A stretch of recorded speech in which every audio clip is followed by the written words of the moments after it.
Hello everybody. Can you see George has had a new haircut? Got much shorter hair now. My beard has got a bit longer, hasn't it? It's been a while since I've seen you all. Really good to see you again. Today, George and I have been cleaning. We've been cleaning out my shed in the back garden, and we found this. It's an old sieve. Can you see? It's got holes in it. And it reminded me of a poem about some people called the Jumblies who went to sea in a sieve, just like that.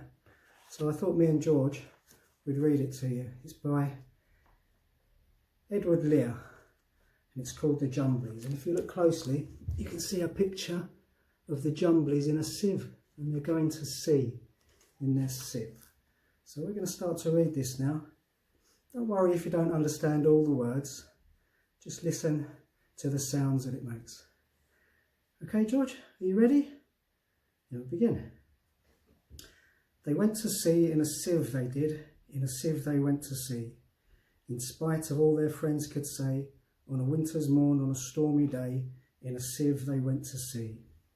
And when the sieve turned round and everyone cried, "You'll all be drowned," they called aloud, "Our sieve ain't big, but we don't care a button. We don't care a fig.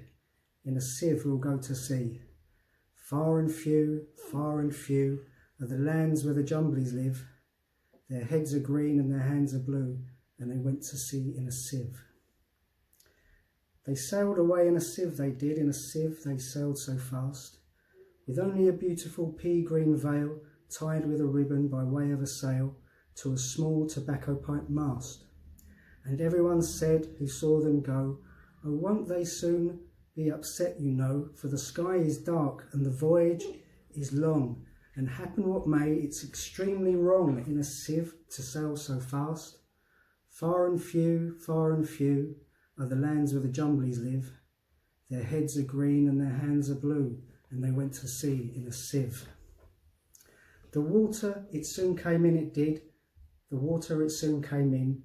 So to keep them dry, they wrapped their feet in a pinky paper all folded neat, and they fastened it down with a pin. And they passed the night in a crockery jar, and each of them said, "How wise we are! Though the sky be dark and the voyage be long, yet we never can think we were rash or wrong, while round in our sieve we spin. Far and few are the lands where the Jumblies live. Their heads are green and their hands are blue, and they went to sea in a sieve." Well, George, I think we'll leave it there, and we'll read the rest of this a bit later. We're going to go and have a cup of tea now, so we'll see how the Jumblies get on in a moment. See you in a bit.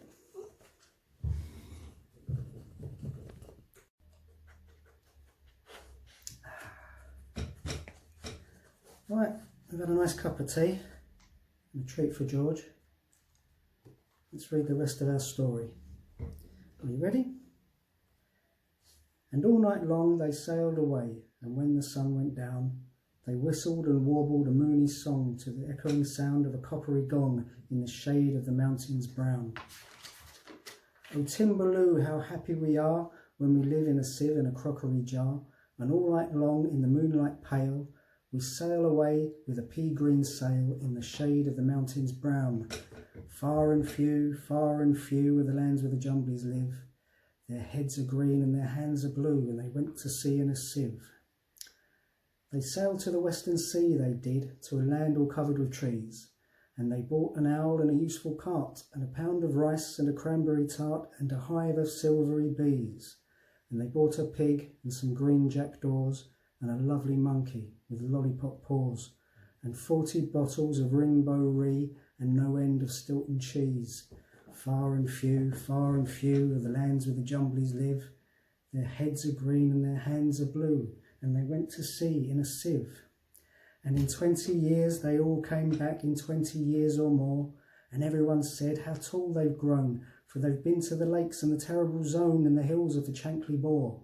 And they drank their health and gave them a feast of dumplings made of beautiful yeast, and everyone said, if only we live, we too will go to sea in a sieve, to the hills of the Chankly Bore. Far and few are the lands where the Jumblies live. Their heads are green and their hands are blue, and they went to sea in a sieve. Well, that's the end of the story. What do you think of that, George? Do you think it's wise to try and go to sea in a sieve? I'm not so sure. Right, let's get our sieve, put it back in the shed. Hang on, what's this? Look, George, it's a crockery jar and an old pipe and a pea-green sail. Who could have put that there? Do you think that might have been the Jumblies? Who knows? We better go and clear out the rest of that shed, George. Who knows what else we might find. Okay? I hope you liked our story. There'll be more to come. See you soon, everyone. Bye-bye. Say bye-bye, George. Bye, George.